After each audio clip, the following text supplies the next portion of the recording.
Assalamualaikum warahmatullahi wabarakatuh. Assalamualaikum warahmatullahi wabarakatuh. Kepada teman-teman semua sebangsa, setanah air, juga semanusia. Ini kalimat gabungan dari NU yang bernama Ukhuwah Diniyah, Ukhuwah Wataniyah, dan Ukhuwah Basyariyah. Dan kali ini malam yang sangat indah karena ada momentum cinta. Saya bertemu dengan Dr. Muhayya ini yang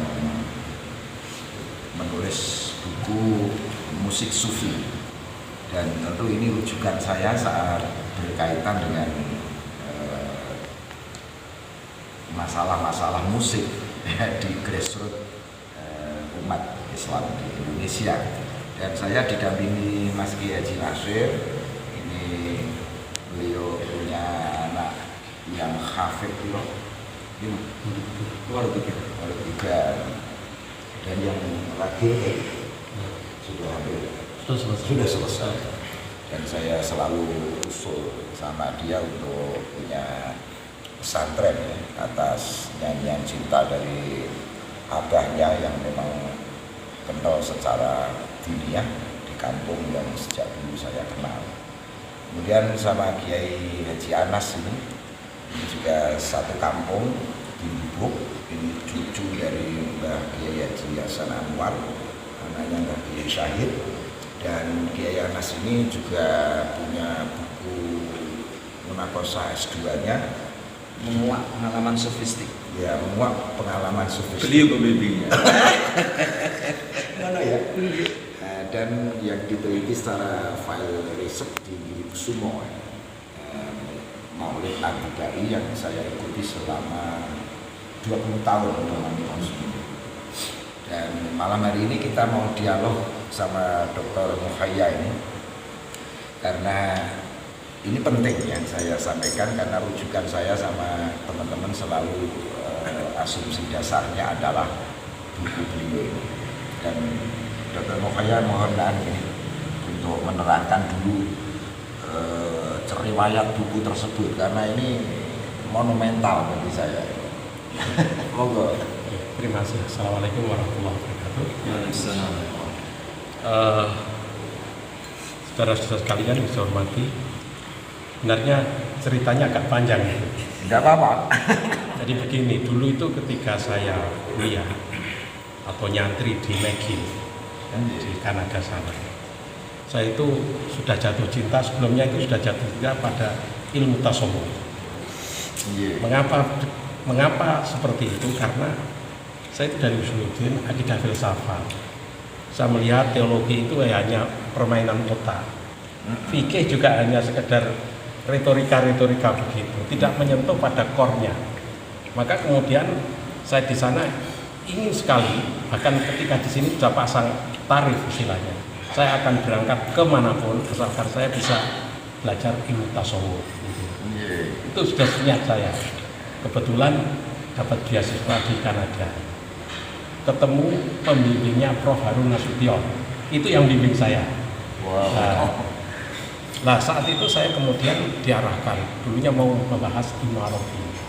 Tapi syaratnya kalau membahas Ibnu Arabi, kamu harus bisa bahasa Prancis. Kalau saya bisa Arab, bahasa Inggris, bahasa Jawa bisa, bahasa Indonesia bisa. Hanya 4 bahasa. Prancisnya saya belum punya, karena banyak tulisan-tulisan Ibnu Arabi yang diterjemahkan dalam Prancis itu. Bahkan saya itu sudah membaca kitab Isra ila Maqamil Asra Ibnu Arabi itu. Bagaimana perjalanan spiritual itu sudah saya baca. Dan itu yang mau saya bidik sebenarnya. Akhirnya diarahkan oleh pembimbing, teliti aja maqamat wal ahwal. Ini prinsip dasar dari etapa-etapa yang dialami oleh seorang sufi. Maqamat, etapa wal ahwal, pengalaman batin yang diperoleh. Setelah selesai, kemudian ada yang maqamat ahwal, ini perjalanan kesufian yang memang butuh etapa yang agak ketat gitu. Karena misalnya ya orang bisa zuhud kalau dia terlebih dahulu harus wirai. Tanpa wirai dia tidak akan bisa zuhud. Jadi Padahal sebelum wilayah juga ada iya, makomnya. maka harus tobat dulu dan Iya. lain sebagainya. Ini lambat. Barangkali ada jalan yang lebih Tol. Kemudian saya membaca, ternyata ada tulisan-tulisan yang ditulis oleh adiknya Imam Ghazali. ya Imam Al-Ghazali yaitu Imam Ahmad Al-Ghazali yang berjudul Bawarikul Ijma fi Raddi ala ma yuharrimus sama bil ijma. Jadi buku ini pada intinya sebenarnya adalah apa ya? Tangkisan yang sangat Bawarikul Ijma. Jadi kata barkul artinya kilat kan. Jadi kilat yang menyambar fi raddi ala ma yuharrimus dalam menolak orang yang mengharamkan musik. Iya. Bil ijma, dengan ijma. Jadi Jadi maka buku itu mengulas itu, poin menarik. mungkin bisa Kiai disebut juga pendanan dari bab simak yang ada di Ihya karena tidak detail gitu. Oh ya, Iya kan? ya. Nah sebenarnya di Ihya juga ada bab as-sama, Iya. bacaannya as-sama bukan as-sima. Kalau as-sima, karena ini bahasa Arab yang sudah klasik, sudah mati sebenarnya. As-sama. Jadi di situ dijelaskan betul. Ya. Majduddin Ahmad menulis secara khusus tentang persoalan musik ini, musik spiritual atau konser spiritual Iya. atau apalah, silakan. Tapi as-sama. Nah, termasuk di dalamnya ada tari ar-raqsu, ada persoalan instrumental musik dan lain sebagainya di situ. Iya.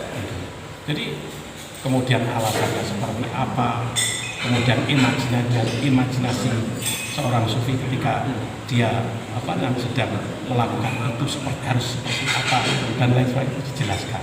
Iya. Maka ini ada kaitannya itu. Sebenarnya banyak misalnya ada Susana, itu ada karya Al-Qushairi dalam Rosailnya itu. Iya.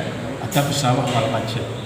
Tapi kitab itu Syekh Qushairi ini kan juga tokoh sufi yang terkenal dalam tradisi sufi, tapi juga nggak banyak dibaca itu.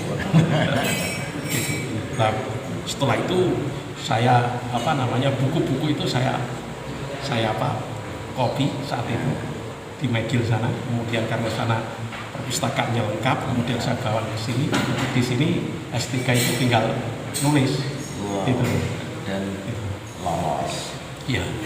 Pengujinya Pembimbing saya itu promotornya itu yang bijak metodologi itu Komarudin Hidayat, ya kan? Ya, Kemudian saya yang sering untuk materi itu Prof. Kiai Agil Agil Siroj. Dan pengalaman secara pribadi juga akhirnya akrab saya. Meskipun saya tidak mendekat, tapi secara batin saya tetap dekat. tentu ya membaca buku jenengan itu ada syarat mukaddimahnya Ya. supaya tidak mengalami muskil. Menurut jenengan apa nih? Yang pertama memang harus ada mahabbah dulu, harus syaratnya itu sebelum masuk itu harus ada rasa cinta. Karena membaca buku-buku atau sastra-sastra cinta tanpa rasa itu ya kayak orang gila akhirnya. Iya. Sama dengan misalnya saja membaca surat cinta, kalau orang yang nggak jatuh cinta kan ini surat apa ini, kan, gitu. Iya. Apa-apaan ini, masa aku dan kamu jadi satu dan lain sebagainya, itu kan nggak mungkin. Iya. Dan, maka syarat utama memang harus ada mahabbah, harus ada mahabbah. Di dalam hati ini sudah harus ada mahabbah. Maka ketika misalnya kita membaca Syauqul Ilah, Syauqul Habibi ila Muhammad apa gimana itu, ya kan? Itu sudah ada rasa syauqnya, gitu loh. Jadi ada rasanya, sudah nyangkut gitu. Frekuensinya harus Connect. koneksi. Muter juga gitu. Ar-Raqsu itu juga harus seperti itu. Dan tidak boleh. adakah yang jenengan kenal ada korelasinya dengan wisdun ya? Iya, al-wajid. Iya. Ya. Jadi wujdan. Ya. Iya. Al-wujdan. Jadi di dalam kan ketika ada rasa mahabbah, kemudian nanti mahabbah ini dengan alunan lagu, alunan tari dan lain sebagainya nanti akan semakin kuat, kemudian maka ini dinamakan sebagai proses tawajud. Jadi ada tawajud, ada wajud, ada wujud. Gitu. Itu tingkatannya. Nah, kalau sudah wujud itu sudah menyatu gitu, ya. Jadi fana dari dirinya, kemudian yang ada hanya Allah. Lama Buddha, lama Buddha, maafi qalbi ilallah itu tok. Nah, terima kasih nih Kiai Mukhaya. Dan tentu orang bicara mahabbah ini memang orang ya konotasinya tergiring kepada yang profan ya, semacam nafsu. Tapi cinta di sini lebih luas sebagai kimia. Kimia itu saada. Kemudian dilebur Imam Ghazali ke al-mahabbah itu. Sejauh mana nih supaya anak-anak ini mengenal cinta dalam struktur kimianya itu. Jadi itu sebenarnya sudah diterangkan. Bagaimana sih kita bisa jatuh cinta, gitu kan? Makomatnya. Ya, itu kan kita harus bisa mengenal dulu. Tanpa makrifat tidak bisa. Ya. Manarafa nafsahu. Ma'rifatullah dulu. Lah ma'rifatullah itu melalui meniti apa? Asma, sifat, dan afalnya. Ya. Ini. Jadi ini kalau kita kenal Allah, siapa itu melalui sifat, maka Asmaul Husna itu dihafalkan bagus, tapi dimengerti dan dihayati itu jauh, itu luar biasa. Ya, kedalaman. Nah, setelah kita kenal sifatnya, kenal asma'nya, kenal afalnya, kemudian struktur dari semuanya itu, ya. Karena Rahman itu kan yang membingkai seluruh asma, ya kan? Sifat Allah itu Rahman itu kan yang membingkai semuanya. Sampai marahnya Tuhan itu juga sebenarnya dalam pikiran mahabbah, kecintaan. Bahkan Syarumi bilang tanda kedekatan. Iya, kan sama dengan orang dicubit itu. Sangka cedake jerwani nesoni. Termasuk dungo ora dijabah itu juga bagi orang mahabbah itu. Oh, ini adalah asyik, ini keasikan sendiri. Aku ingin dengar merdu suaramu. Ya. Musik dari mulutmu itu seperti apa. Jadi seperti itu. Maka makrifat dulu. Kalau enggak makrifat sulit. Nah, makrifat itu nanti kalau kita sudah tahu siapa Allah, siapa Allah, tentu bukan zatnya di sini, tapi sifat, asma dan afalnya. Maka nanti kita akan memiliki kesimpulan bahwa Allah itu sebenarnya zat yang maha pemurah, zat yang maha pengasih. Jadi, nah kalau kita sudah yakin seperti itu dan merasakan, tentu kita akan jatuh cinta sendiri. Iya. Dan Tuhan sendiri dikenal menurut hadis di bumi melalui cinta. Ya. Dengan rincian kimia seperti itu. Ya. Karena Tuhan itu Allah itu menciptakan makhluk juga lantarannya juga cinta itu. Jadi makhluk yang pertama kali ada ya sebenarnya mahabbah itu ya cinta itu. Kuntukan yang mahfiyat fa'ababtu an u'rafa fakholakul khalqa fa'bi yang arafu. Kiai, setelah jenengan menerangkan sudut pandang ini mahabbah, baru jenengan sekolah sedikit masuk ke buku jenengan ini, musik sufi. Ya mungkin kita harus paham dulu musik itu apa, itu kan harus, jangan sampai kemudian kita nggak tahu musik, bedanya musik dengan instrumen musik aja kita kadang-kadang nggak paham kan. Jadi musik itu sebenarnya kan sifatnya kan umum ya.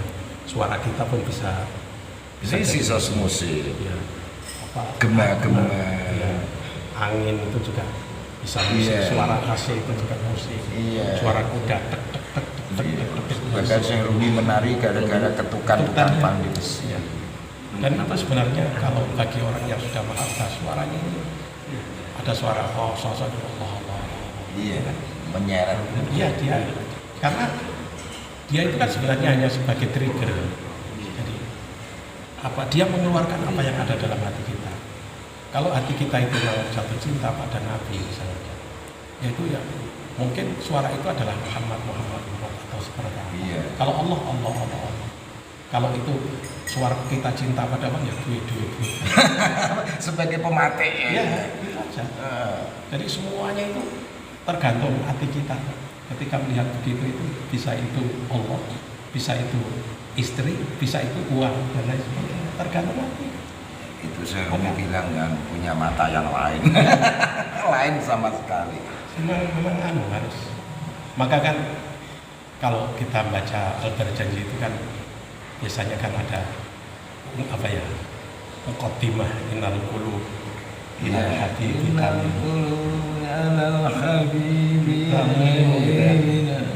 wa ma fi dzalika syahidun badali. Itu karena innal qulub ilal habib hati itu sebenarnya kepada yang dicinta itu senantiasa cenderung terkonek terus. Lah syair itu dijadikan pembuka oleh Kang Jalaluddin Rahmat dalam bukunya Mengenal Tuhan. Ya. Memang, jadi maka bagi orang-orang yang sudah ma'rifat betul itu, dia itu yang ada itu Rabbana ma khalaqta hadza subhanak Kina ada itu aja. Jadi hidup ini ya serba nikmat. Iya. Nikmat Tidak ketika ada yang sia-sia. ya, ketika dalam situasi apapun itu rasanya itu beda. Dan di Ya. situ Syekh Rumi menulis cinta bisa mengubah segalanya. Ya, saya selalu kalau di kelas itu mencontohkan dicubit itu sebenarnya sakit apa ya? Wah ini kok tembusnya lagunya Mbak Irama. Kalau yang nyubit itu Dicubit. ya, itu kalau ada rasa sayang maka sebenarnya Iya. cubitan itu nggak ada rasa sakit, enggak, malah minta lagi. Karena melahirkan keterjagaan Iya. itu termasuk derita, Pak. Pada singgasana luka malah menggiring Tuhan bermahkota. Ya, memang kadang-kadang bagi orang itu penderitaan, tapi bagi dia itu Bagimu derita, bagiku manisan. Terima kasih Dr. Muhayya. Ini teman-teman di kampus ini para dosen melebur ke masyarakat ya. Dalam kegiatan di kampung sebagaimana Mas Kiai Haji Nasir ini termasuk ya beno piye-piye kumpulannya dosen. Profesor ini. Bagaimana nih Mas Nasir, saya jenengan selama kumpul Dr. Muhayya ini ngopi bareng, jago, ketemu di acara di tengah kesibukan jenengan, wah. Ya insya Allah kita kumpul orang soleh ya jadi soleh. Amin. Dan omong punya ini Mas Nasir, karena mungkin kena vibrasi kampus yang ya jelas pergaulan sama dosennya ya, sama mahasiswanya ya. Ini kan saya saksikan sejak dulu punya ruang anak-anak mahasiswa untuk perkembangan pondoknya gimana nanti. Anaknya sudah ada yang hafal Quran, sekarang malah di samping masjid Barokah malah cedak masjid BPI. Ya, monggo Mas Nasir, dunia sidik. Ya alhamdulillah. Alangkah indahnya kalau kampus-kampus ini bekerja sama dengan masjid, tempat ibadah yang terdekat. Dan alangkah indahnya kalau masjid-masjid dan musola itu mau menerima mahasiswa-mahasiswa Untuk diruangkan gitu, Oh iya. kayak Al-Barokah untuk kerjasama, istilahnya kerjasama. Dan di situ kan ilmu didapat di kampus, praktek di lapangannya, di Oke. masyarakatnya sudah terjalin dengan baik. Dan alhamdulillah yang sudah rasakan itu alumni dari tempat Masjid Al-Barokah itu bermanfaat. Dia bila dikata siapa kan? Iya. Khotbah juga, ngajar kitab juga, dan nggak kalah pentingnya urusan maisha. Alhamdulillah setelah lulus dari kampus ikut juga mengayu bagio di masjid, di rumahnya Allah. Barokahnya tuh lebih tinggi. Ya ada istilah anggut, dia dilamar di mana saja, dan jodohnya juga kalau yang perempuan ya langsung dapat yang soleh. Ya kalau yang soleh, kalau yang soleha, alhamdulillah ya sudah di tempatnya sama Allah dapatnya. Iya asma kinarya Joko kena berkait jenenge wae Al-Barokah. Jadi sak piye-piyene barokah. Siadatul khair. Alhamdulillah alumni Al-Barokah sudah ada yang dari kepala MAN di Kalimantan, kepala KUA di Kalimantan, Nyambung masih. guru SMA negeri di Sragen. Masih nyambung. Nyambung. Suara kontak. Oh, suara kontak. Wow. Silaturahim. Ada yang sudah kepala Departemen Agama di Blitar. Yeah. Ada yang jadi stafnya di Bappenas. Yang anak gubuk itu Gianto itu dia sebagai Belanda. Dia anak dari seorang tukang becak. Mungkin Mas Nasir untuk yang tadi kabar terakhir mau boarding school. Ya insya Allah setelah nanti selesai anak-anak itu setelah Quran, orang banyak mencibir kalau Quran itu hanya untuk dihafal. Alhamdulillah akan dibuktikan nanti dengan generasi-generasi berikutnya setelah Quran dia langsung ke diniyah. Contohnya kita di Sarang, di Kaliwungu, di Tegalrejo. Jadi nanti dia ngupas Al-Quran itu insya Allah akan Tambah bagus. ya.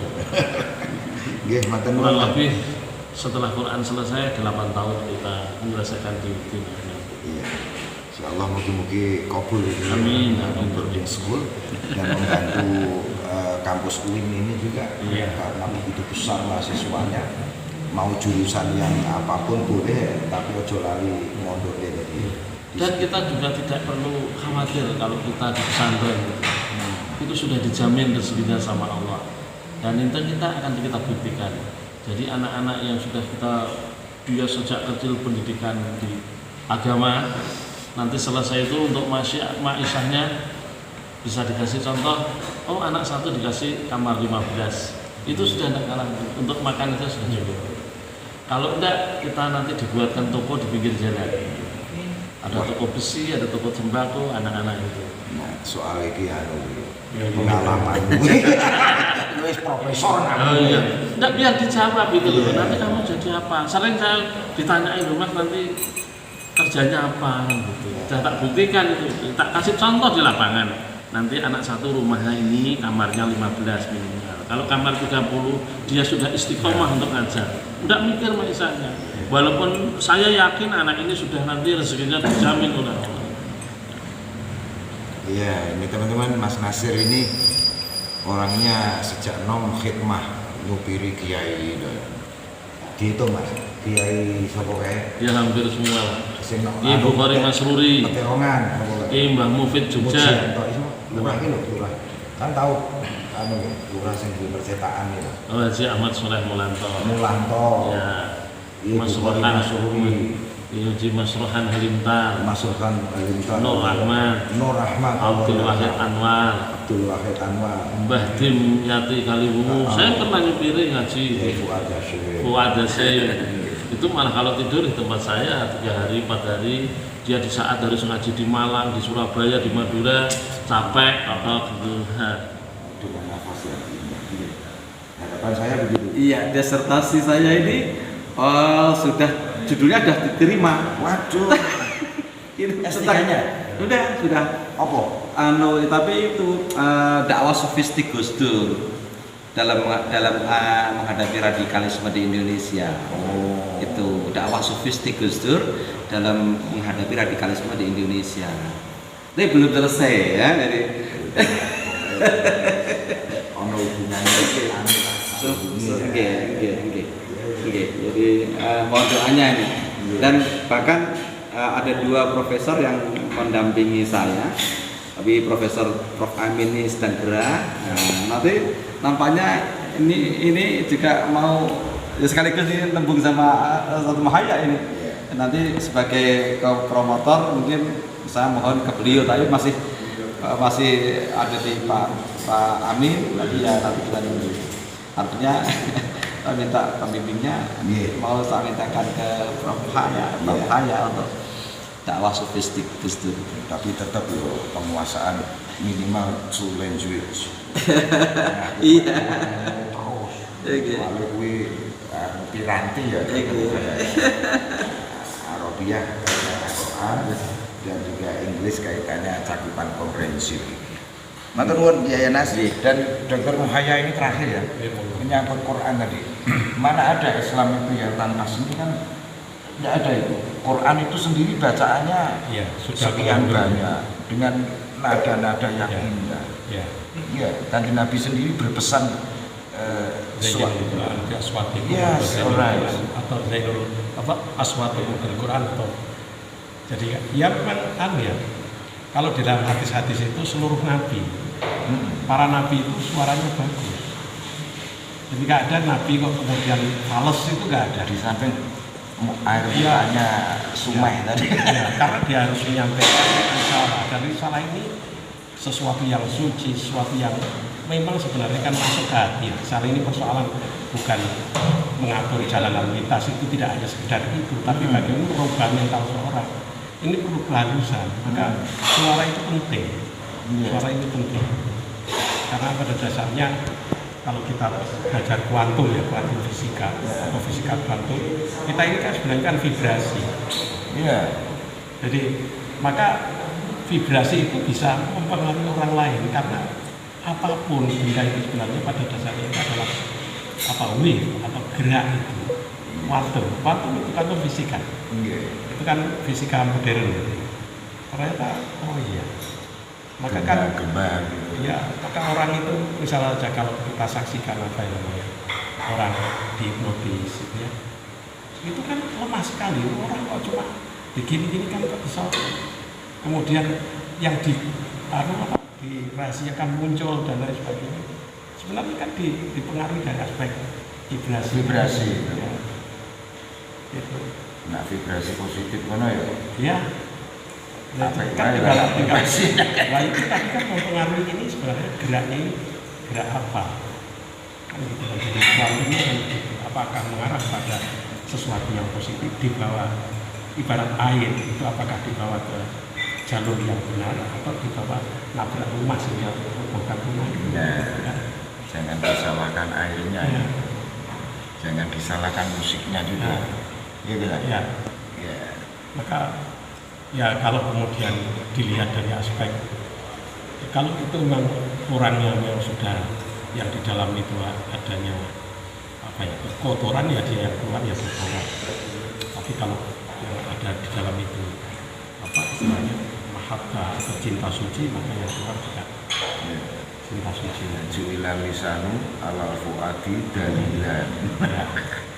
Maka kalau saya kalau haji, Ya. kemudian masuk Madinah itu saya nyanyi lagunya Bintu. Rindu kami padamu. Nangis ya, nangis itu. Lah wong sing gawe dhewe puisine Taufik Ismail nangis. Saya Karena kata-kata yang mewakili Rasulullah, kata dia, dicari kitabnya ketemu sebelum subuh, cinta. Iya kan?